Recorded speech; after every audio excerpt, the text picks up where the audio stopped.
Here's a quick look at the E-mini S&P for Friday, November the 13th, 2009. Well, we had mentioned yesterday that the support and resistance was around 86 up to approximately 94. So you can see here that overnight and then today the market more or less stayed within that area. A bit of a touch below overnight, and then during the day a little bit below and a little bit above. So and of course, these are our market profiles. This was today's market profile and volume profile, and this is what occurred overnight. Market profile, which is the lettered version, and then the volume profile. We like to use these in understanding the condition of the market so that we've got a better idea as to either directional bias or degree of containment or consolidation within the market. As far as we also, by the way, like to use our daily profiles only. You can see here it's a little bit better view of the volume.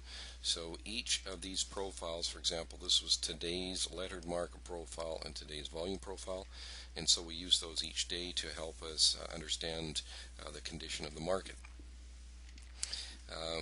We had attempted 3 trades today. We only got filled on 2 of them.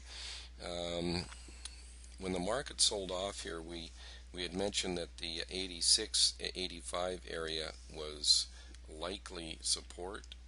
So when the market sold off, and then of course our other support was down below 250 down in here. So when the market sold off early in the day, it had a pretty good bounce right away. You can see here's the early morning sell-off, and then it started to bounce.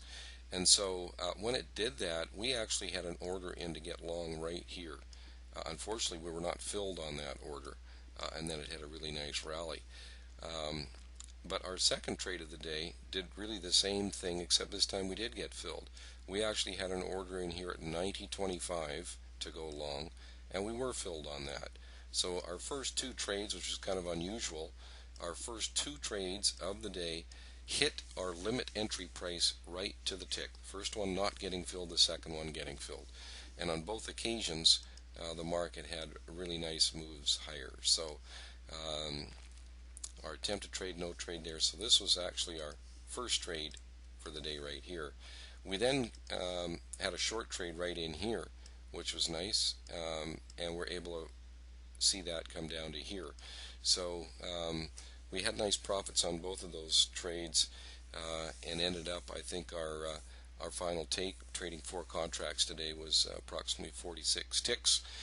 So it's over 11 points. So it's a nice, nicely profitable day today when not only our entries are seem to be right on today. As a matter of fact, you can see our second trade here, market only moved 2 ticks against us. So on 2 trades that we actually were filled on, the total offside we were on these trades was just 2 ticks. And the maximum onside on these trades were 5 3/4 and 4 1/2. So trades worked out really nicely for us today, nicely profitable, based on the 4 contracts. So hopefully we can continue to see more days that are moving like this. We are expecting the market to continue higher, although if the market can hold below around 87, 86, then it could have a dip down. Then of course the 82 area is support. If it gets below that, then we're looking at probably around the 78, and then below that would be around the 74. So those are really the numbers that we're looking at as far as support goes. But as it stands right now, we're still bullish, although Ben Bernanke is going to be speaking at noon on Monday, so that's something to watch for. So any further information you'd like to get, just send us an email, info@eMiniDayTrader.com. We can be reached. I'd love to hear from you. Any comments or questions are always welcome. So have a really good weekend, and we will see you again on Monday.